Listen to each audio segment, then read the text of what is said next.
Hello, Mayambo Amazing Bible Prophecy Minister Taramno Oksari Anuba Sahi Lapu Goloinena. I give subscriber Punamapu Amasung video Sibu Yang Bibo Kutumapu Prabhu Jesu Christa Gaming that Yaipa Mangol Pijari Aduga Anuba Sahi as in a Lapu Goloina Nakoju Ishogi Lambida Hakchang Pana Nungaya Pana Amasung Bible Gasumba Sing Ado Tamlaga Bible Asumba Adu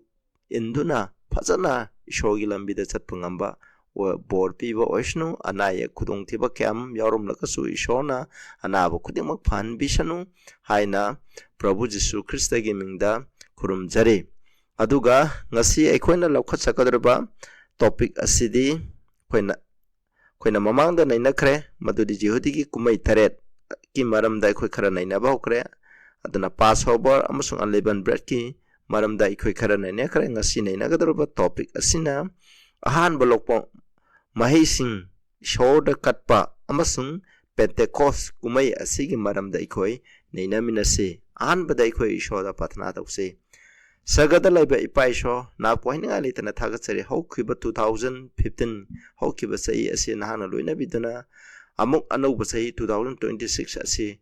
lakpa ase ikoi da amuk pinabiba amasung nahaka loina nahaki achumbada sanabagi khudongchaba pinabiba amasung hena ikoina nahaki damuk thobak toba tonaba khudongchaba amuk pinabiba asigi damuk thagatsare ngase ikoina nanakajorba topic sing Ahanba Lokpa Mahei sing ipai sho nangonda katpa amasung Pentecost kumhei ase karino habigi maramda papselba naina ina ngangsagadore aina ngamba khudimo nahaki aningbagi matungna ohenbiu tariba sinausindasu masigi achumbase fazana khangaga masigi symbolic oiba magi application na se koina induna satpangam bahibdu ohenbiu Prabhu Jesu Christa gi mingda kurumjari amen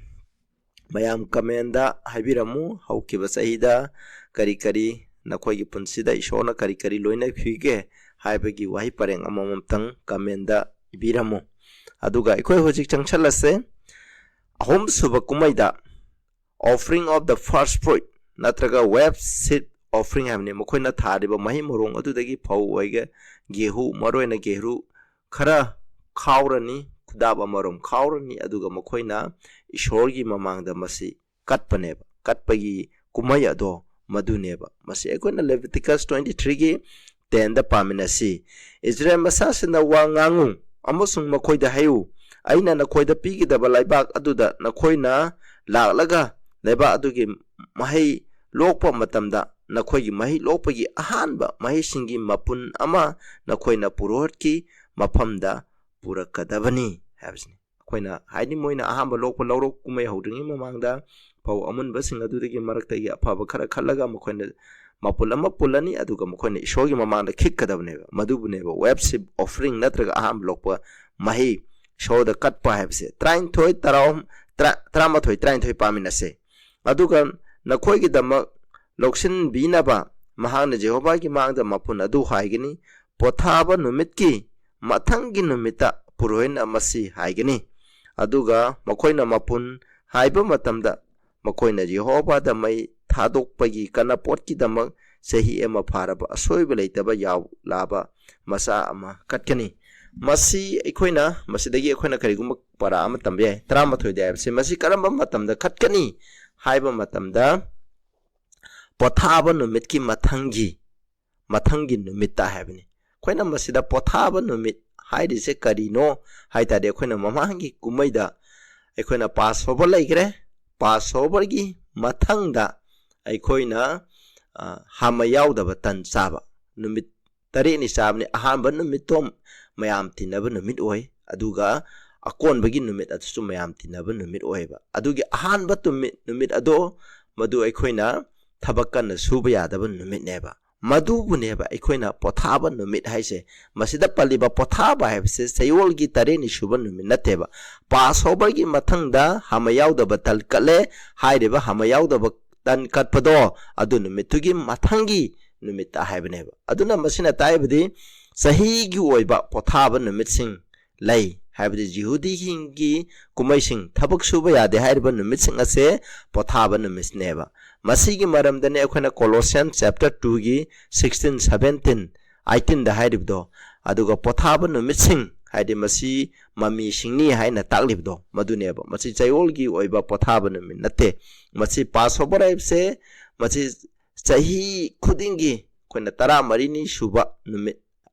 Ahanba thagi Yehudi ki Ahanba thagi tara mari numit subada pangthwe aduga trangani subadana hama yaudaba tan aduga tratungni suba numitana aikoina Ahanba Lokpa Mahei gi Mahei sabun ama mapun ama isogi mamangda haiba khikpagi thabak ase taweba madugumba masigi numit ase pothaba numit ki mathangi numit haibani aduna koina hama yaudaba tan katpagi Ahanba numit ase bu pothaba numit kawe hairiba numit ase sahi khudingi aikoina thangja numitat tagani haiba leite Passover je irai numita taba yai thangja numita taba yai nomaiji numita taba yai any numit amata sayolgi numit amata taba yai ba mase aikoina kaw maramdi Yehudi singi sahi haiba je numit chahum humpunina sayaba aduga aikoigi hoji numit chahum humpumanga humputarun leiba sahi asidasu aikoigi ipong numitse same data andum tade sahi marida amutang adumaina tai ado makoigi asisu sahi mangada natraga marida amutang hairiba numitsinga se chamana na taba thokaneba maduni ko aduna masi tra turungni suba abib natraga nishan Yehudi ki Ahanba thagi tra turungni suba numita masi katleba masi katpa matamda train thoi de have se makoina kana pot ban offering amaga sai pharaba soiba leitaba yaulaba amaga loine na masi katkadabani habni aduga khoi khar samne tarawhum doida muktane masi katpa matamda maigi khoi chinja ke meat offering drink offering chi hawe aduga madugi mahim barongi kana pot adudi thau tolaba akupa yaw ipa amagi saruk taragi ani mahim marong habni ko masibu meat offering habni koina tan gumba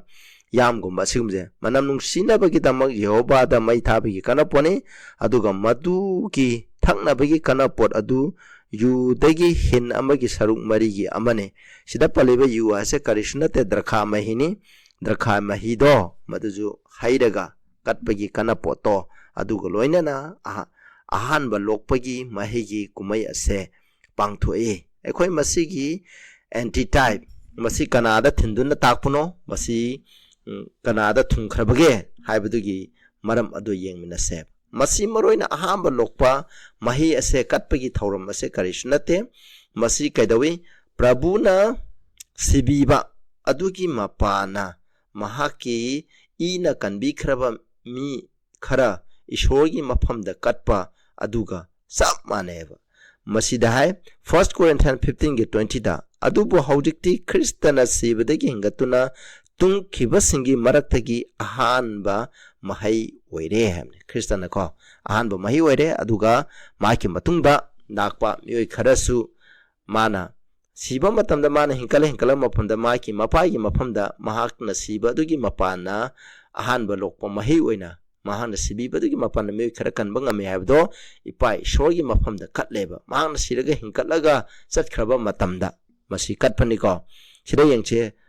Romans 8:29 maramdi ichnaw singi marakta Ahanba pokpa oinaba hana khangkraba makoi adu mahangna masani pagi saonga mananaba hana langbire habneba asina taibse aduga among Matthew 27 gi 50 to 53 engkhangchi masida Prabhu Jesu Krishna siba matamda mana hinkatpa matamda mioi kharasu hinkatkieba adu hairiba hinkatli do karigino ipai shogi mafamda katningai neba ase Passover da akoina masi Jesu Krishna sibaje Jerusalem da sikhibaje Passover gi pungpham aduga chap chana na se Passover gi matamda sire adugi mathangi nobita hamayau da batan chare adugi mathangda Ahanba Lokpa Mahei do katpane Prabhu Jesu Krishna sire nomaji nomita hinkalle sarga da katpane ba mongpham singhang dole amasung tum khiba asengba mi singi haksang khara hingale aduna aduga Jesu no hingalaba matungda makoina mongpham dagi tholalaga asengba sarada sangduna mi kyada uhalli masi hairiba Jesu hingakra habigi sakido oiribneba adugumba hairiba hinkaliba mioi khara do kana ipai shor aina tayang panda satuna papisingna phangadaba dandi gi moto aina lobi khre aina makoina pugadaba pap gi dandi khuding mato pukre madugi mahei oina ipai shor aina hojik thawai khara katpa thawai khara kanjaba phangle haidaba kalaba thawai khara do aina ki nafamda ahanba lokpa mahei oina aina nangi nafamda khacharabani matungda ahanba lokpa mahei oina kat khrabnina matungda masi kaidoba mahei myam ama lokhneba Prabhuna sibiba sigi mapana aroiba matamda aikhoi juk khudingdagi shor ki ningthole bakthsanba Prabhu Jisu Kristagi igi mapana kanbi kharba mi kaya marum ipa shor gi mafamda katkani habse masina su talibneba aduga aikhoina phongdok piba 13 gi trak ta su hai koina phongdok piba lairikta asumna ahan kun mari shor gi mamangda makhoi gi phambam singda phamduna leiba ui hai Masiko, masida sagada famliba ahan kun mari ase kanano haiba matamda ikhoni yengbe Enoch, Moses, Elijah Bible nai mokoi che kalan gare aduga iroi lenena mokoi khara adudi Prabhu Jisu Krishna hingatpa matamda mongkhom sing hangdolaka hingatpada yaokiba mising aduneba madu ipai shoi mafamda kale mokoina uji ipai gi mangda thogal tawduna layaba masi ahanba lokpa mahei ase masi fulfill oikreba masi aikhoina masi kumai ase makhata na inbagi mathau leitreba aikhoi mathangda Pentecost haideba kumai ase asigi maramda yengsi masi Pentecost haire khanai natraga ngasai lauro kumai hairaga su khanai natraga Feast of Weeks sayol singi kumai hairaga su khanai haireba se kaidoba ngasai web sing offering do kat khare karkram matungda judi singi kumai lauro kumai ado haubaneba haubudo madugi kumai adubu aikhoina khangnaiba mase aikhoi paminase Lisalon Leviticus 23 gi 15 16 da aikhoi paminase aduga pothaba numitki mathangi numitagi hai ngasai hera sida paliba pothaba numinase kaino unleavened bread katpa numituni holy convocation oiba thabakan subu yadaba passover gi mathangi numito maduni aikhoina sida kawba yade ko masi chayol gi oiba pothaba numit natte haibase aikhoi khangbiro aduna chahi gi oiba pothaba numit lei haibase masina su mayek sengna taklabane mathangi numittagi nakhoina haibegi kana pot adugi mapun purakpa numittagi haimne numittagi haibdi ngasai gi websing offering katpa numito aduda ahanba mahei lokpagi katpa numito adudagi numittagi nakhoina nakhoigi damang mathangi nakhoigi damang masing thigini madu pothaba numit taret oigedabani haimne sayol taret hengko mathang adumaina thigani taret suba pothaba numitki matung mathangi numit phawba nakhoina numit yankhai masing thigani aduga nakhoina Yehovah da anauba mahimorong gi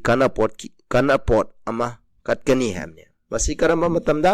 aikhoina ahanba lokpa mahimorong katpado numito adugi mathangi numitagi aikhoina masi masing thiren numit yankhai subada Pentecost kumai ase pangthoeba lauro kumai ni masi pangthoe masi pangthokpa matamda kari offering katkani haibdo Leviticus 23 gi 17 to 20 da masida mayek semna ire haiba numit ase masi and holy convocation unto masina khoida asengba numit mayam tinaba lai khurumba punna lai khurumnagadaba numit amani haiba numit asida 21 da ko haiba numit asida nakhoina akanba thabak suroidabani masi nekhoigi laifam punamakta nakhoigi miron da matam punamki wain pathab oigini hamni masi aduna masi ju Pentecost ki numit asiju pothaba numit koiba thabak sudaba aduga sinthalepa sak chaba thabak natana tai thaba akanba alo thamgadabni aidi Jehovah nakhoigi ishoni hamni haiba numit sida kaidon nakhoina lawlokpa matanda kasin question batuna khawroidabani akhoina hojik matamda dimina law khoina law yaina bangaina phobong khomba matamda kasin kwa yauna khoina chitha na thaba na chingba singa do loina khumba poeba adu ijang matamdi madu khomba yadeba maramdi laireba mising aikhoina phau khullaga hingba kambusing layaba makhoigi damang madu thamang gadabani haibase aikhoina mase Bible da yamna mayek sengna taiyeba masiko Pentecost ni haireba kumai ase masi aikhoigi matamda karamba matamda masi Antitype masigi symbol masina kanada thinduna takpuno karida thinduna takpuno habdo Antitype habdo thumkiba adu karino habdo aikhoi yengmnase masi ꯑꯩꯈꯣꯏꯅ ꯄꯥꯈꯣꯟ ꯆꯠꯄꯁꯤꯡꯒꯤ ꯄꯨꯟꯁꯤꯗ ꯊꯨꯡꯒꯦꯕ ꯃꯁꯤ ꯑꯦꯛ chapter 2ꯗ hall ꯆꯦꯞꯇꯔꯁꯦ ꯑꯩꯈꯣꯏꯅ ꯄꯥꯔꯒꯗꯤ ꯈꯪꯒꯅꯤ ꯍꯥꯏꯔꯤꯕ ꯑꯁꯤꯗ ꯃꯁꯤ ꯊꯨꯡꯈ꯭ꯔꯦ ꯍꯥꯏꯕꯁꯦ ꯃꯁꯤꯅ ꯇꯥꯛꯑꯦꯕ ꯑꯩ ꯑꯗꯨꯝ ꯅꯈꯣꯏꯅ ꯇꯦꯛꯁꯇꯤ ꯏꯪꯂꯤꯁ ꯁ꯭ꯀ꯭ꯔꯤꯟꯗ ꯑꯩꯈꯣꯏꯅ ꯏꯪꯂꯤꯁ ꯎꯠꯆꯔꯒꯦ ꯑꯗꯨꯕꯨ ꯑꯩꯅ ꯃꯅꯤꯄꯨꯔꯗ ꯑꯗꯨꯝ ꯍꯥꯏꯖꯔꯛꯀꯦ ꯄꯦꯟꯇꯦꯀꯣꯁꯀꯤ ꯅꯨꯃꯤꯠ ꯑꯗꯨ ꯃꯄꯨꯡ ꯐꯥꯅ ꯂꯥꯛꯂꯕ ꯃꯇꯝꯗ ꯃꯈꯣꯏ ꯄꯨꯝꯅꯃꯛ ꯄꯨꯛꯅꯤꯡ ꯇꯤꯟꯅꯗꯨꯅ ꯃꯐꯝ ꯑꯃꯗ ꯄꯨꯜꯂꯝꯃꯤ ꯍꯥꯏꯕꯗꯤ ꯖꯦꯔꯨꯁꯥꯂꯦꯝꯗ ꯃꯈꯣꯏ ꯈꯨꯗꯤꯡꯃꯛ ꯊꯋꯥꯏ ꯑꯁꯦꯡꯕꯅ ꯄꯤꯛ ꯊꯜꯂꯝꯃꯤ ꯑꯃꯁꯨꯡ ꯑꯇꯣꯞꯄ ꯂꯣꯟꯁꯤꯡ ꯉꯥꯡꯕ ꯍꯧꯔꯝꯃꯤ ꯃꯔꯝꯗꯤ ꯊꯋꯥꯏ ꯑꯁꯦꯡꯕꯅ ꯃꯈꯣꯏꯗ ꯉꯥꯡꯅꯕ ꯁꯛꯇꯤ ꯑꯗꯨ ꯄꯤꯔꯝꯃꯤ ꯍꯥꯏꯅ ꯍꯥꯏ ꯃꯁꯤꯗ ꯈꯔ ꯁꯝꯖꯜꯂꯁꯤ ꯃꯁꯤꯒꯤ ꯃꯊꯪ ꯂꯥꯛꯈ꯭ꯔꯦ ꯑꯗꯨꯒ 2ꯒꯤ 41 ꯑꯃꯁꯨꯡ 41 ꯑꯗꯨꯒ 44 ꯗꯩꯅ 46 ꯑꯃꯨꯛ ꯄꯥꯝꯃꯤꯅꯤ 41 ꯗ ꯍꯥꯏ ꯃꯈꯣꯏꯅ ꯍꯔꯥꯎꯅ ꯏꯁꯣꯔꯒꯤ ꯋꯥꯍꯩꯁꯤꯡ ꯑꯗꯣ ꯍꯔꯥꯎꯅ ꯂꯧꯁꯟꯈꯤꯕ ꯃꯈꯣꯏ ꯑꯗꯣ ꯕꯥꯞꯇꯥꯏꯖ ꯇꯧꯈꯤ ꯄꯤꯇꯔꯅ ꯏꯁꯣꯔꯒꯤ ꯋꯥꯄꯥꯎꯗꯣ ꯄꯦꯟꯇꯦꯀꯣꯁꯀꯤ ꯃꯇꯝꯗ ꯋꯥꯄꯥꯎ ꯁꯟꯗꯣꯛꯄꯅꯤ ꯑꯗꯨꯒ ꯃꯈꯣꯏ ꯄ꯭ꯔꯚꯨ ꯖꯤꯁꯨꯒꯤ ꯁꯦꯕꯣꯛꯁꯤꯡꯅꯁꯨ ꯇꯣꯉꯥꯟꯕ ꯂꯣꯟꯗ ꯃꯤꯒꯤ ꯇꯣꯉꯥꯟꯕ ꯂꯣꯟꯁꯤꯡ ꯍꯥꯏꯕꯗꯤ Greek, Hebrew, Parthian language loan jati loan tongan loan 13 mi lebani hairaba loan 13 aduda seboksing aduna makoina khaga khamdaba loan sing ado ngangbadi khajigi jaiba mokung phana ngamang ngamdaba sing do thawai asingmana makoida sakti pibuduna loan sing ado phajana ningthina fluent oina akoina lalat tawdabida phajana ngangba ngambagi sakti do piraga mipung khudingmuta wapau sandokhibaneba maduniko aduga ishorgi wapau haibadi prabhu Jesu Christa pokre sigre hinkat kare haibagi maroine Jesu Christa na sibadagi hinkat kare haibagi wapau do sandolameba aduga mising aduju Jesu Christa gi maramda makoina taage haiduna Jerusalem da tunga mafamda mana tawkiba angakpa mayam do yengngai gi damak lakpani adubu makoina Jerusalem da lakpa matamde mak siramle aduna makoina amuk adu matamda hinkatpa matam adusu oireba adu matamda makoina wapau do sandokpaneba sida haije 44 da aduga thaza kheba khudingmak ado makoina hiram amata